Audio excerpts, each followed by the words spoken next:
A alegria e a satisfação estar aqui no Nordeste do Brasil, né? Eu sou oriundo de Recife, Pernambuco, e falar um pouco aí da nossa experiência, né, com a geração solar flutuante, né? Há 8 anos atrás, né, eu trouxe essa tecnologia de geração solar flutuante para o Brasil, né? Fizemos alguns projetos de P&D e até projetos comerciais junto com um parceiro aqui que vai falar logo após o meu painel, que é o José Carlos da MTF.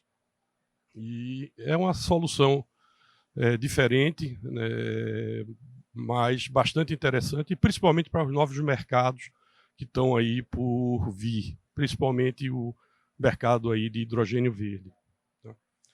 Então, a solar flutuante praticamente o mesmo sistema, né, que você vem a usar, só que em vez de colocar no solo, você coloca em flutuadores, né? Então, os painéis e, eventualmente, os inversores, até mesmo hoje já até transformadores, você consegue também colocar sobre a água.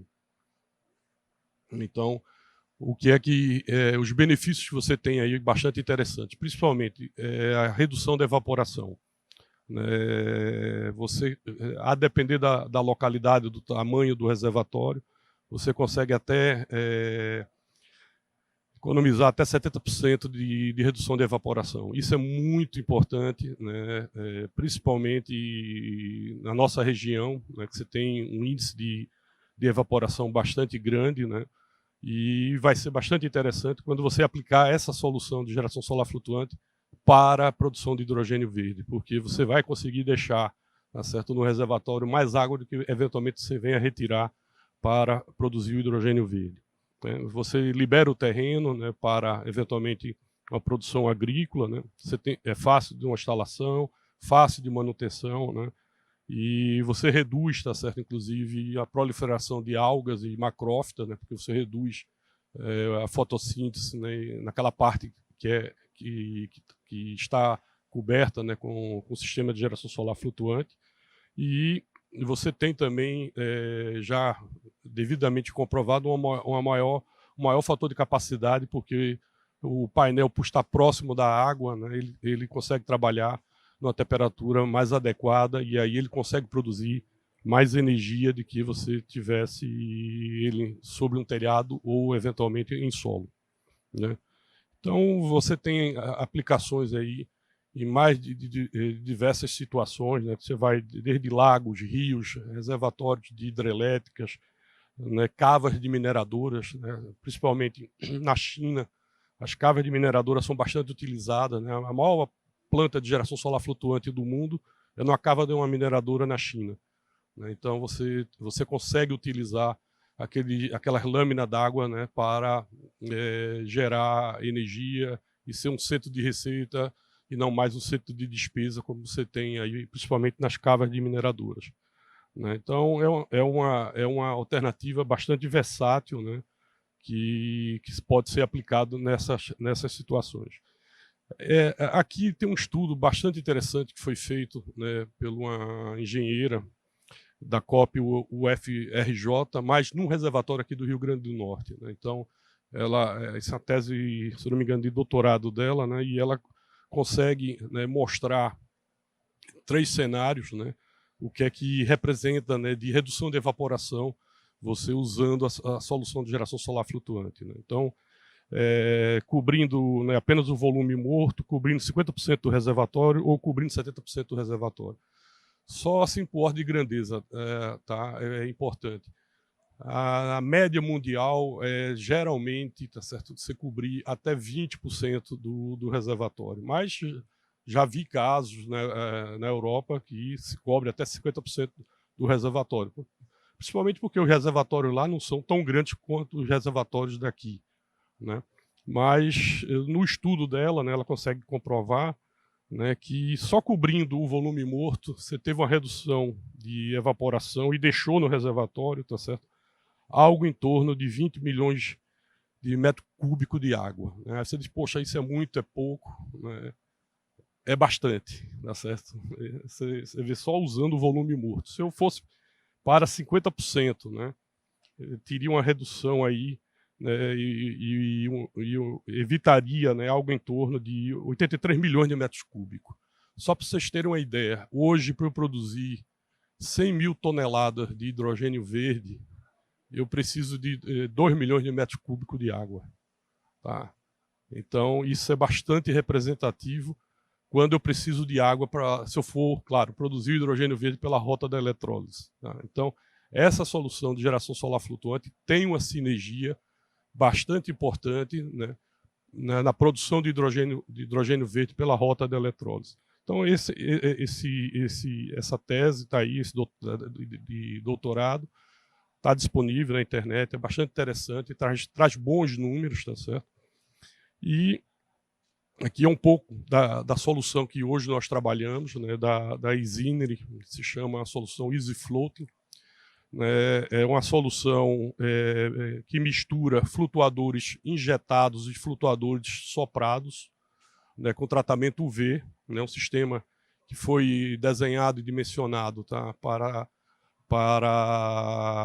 suportar 25 anos. Tá, e você consegue modular em plantas de tamanho que você quiser, 100 kW, 500, 1 mega, 5 mega.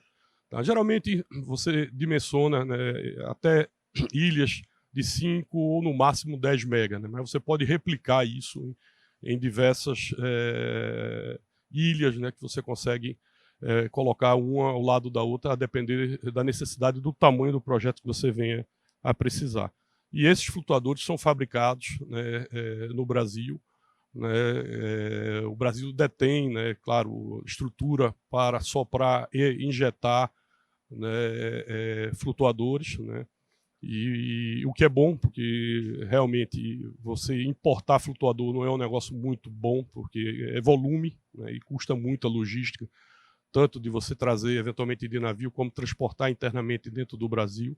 Então, a situação realmente ideal é você produzir o flutuador mais próximo de onde você vai aplicá-lo. Tá? Então, essa é uma filosofia que a gente sempre procura tentar desenhar para que reduza o custo do flutuador, né, reduzindo o custo de logística dele. Tá?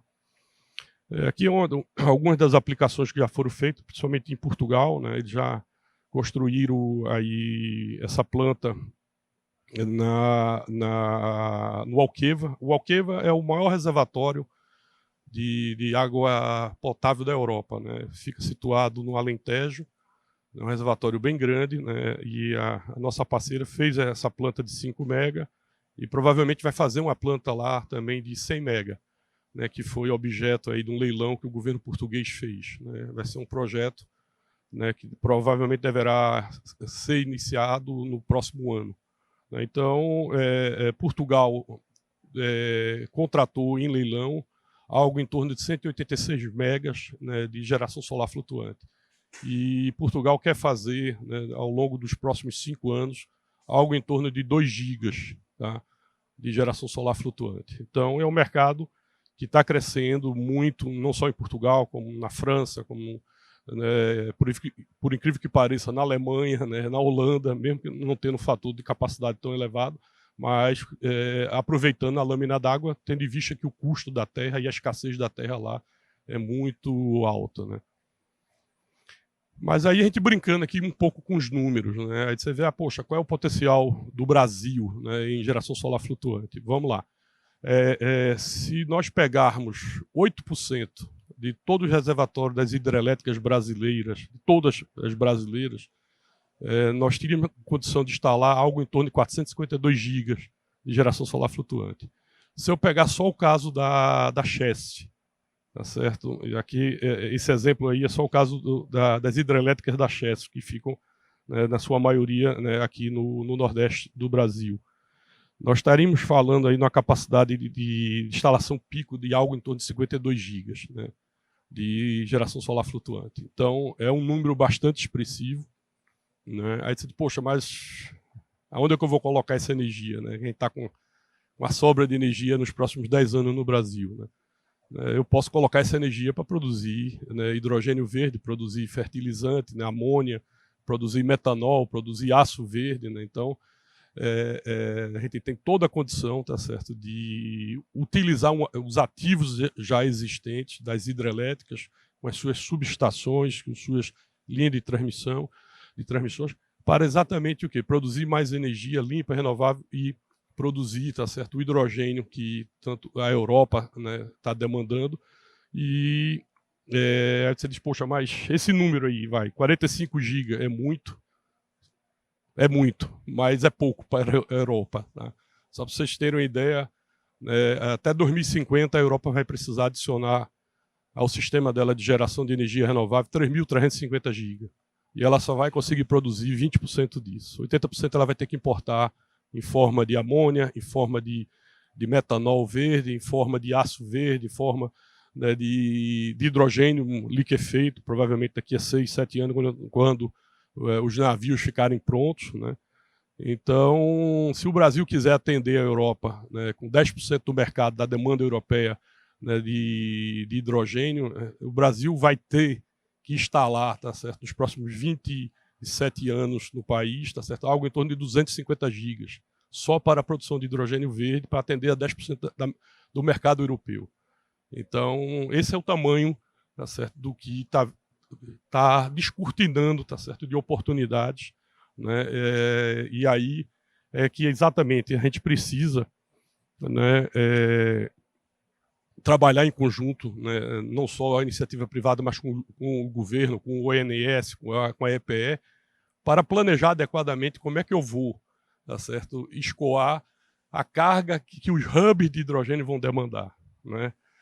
Hoje a gente vê, né, a EPE, né, planejando como é que eu vou escoar a carga da geração, mas agora eu tenho que planejar a carga dos eletrointensivos, que serão os grandes produtores de hidrogênio, que é o porto de Pecém, no Ceará, o porto de Suape, em Pernambuco, o porto de Aratu, na Bahia, o porto de Açu, né, no Rio de Janeiro, que hoje não tem infraestrutura. Mas não é só no Brasil, não. O mundo todo não tem infraestrutura, né, para suportar essa nova indústria, essa nova economia do hidrogênio verde.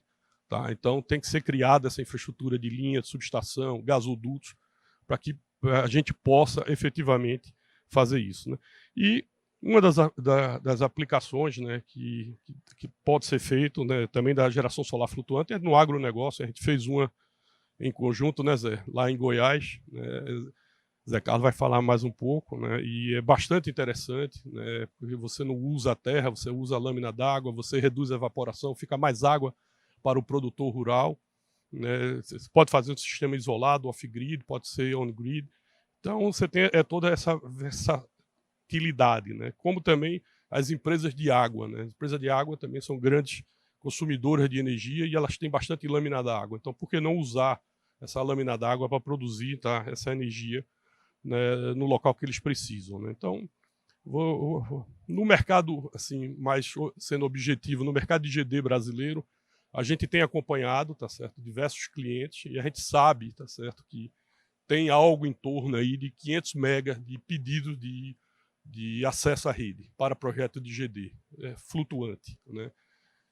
Talvez um pouco mais, talvez um pouco menos. Né? Essa semana a CEMIG, né, anunciou que quer fazer 350 mega, né, de solar flutuante. Tem algumas empresas privadas, né, anunciando também, né, alguns projetos de larga escala, alguns governos também. Então, a gente vê aí uma possibilidade, claro, a depender dos pareceres de acesso serem concedidos ou não, um mercado nos próximos 2 anos, tá certo, de aproximadamente uns 500 mega de geração solar flutuante que poderão ser desenvolvidos e instalados aqui no Brasil. Né? Isso vai depender, claro, dos pareceres de acesso, se vão ser concedidos ou não para as empresas, né, que solicitaram. Né? Então, aí, dentro do mercado de GD seria esse horizonte, e dentro do mercado de hidrogênio, voltando ao ponto de hidrogênio, né, eu acho que tem tudo a ver, né, essa tecnologia, né, com o hidrogênio, porque você vai precisar, se você for usar a rota da eletrólise, você vai precisar de água, e se você não vier com a solução, tá certo, da água, né, provavelmente você vai ter problema de licenciamento ambiental do seu projeto.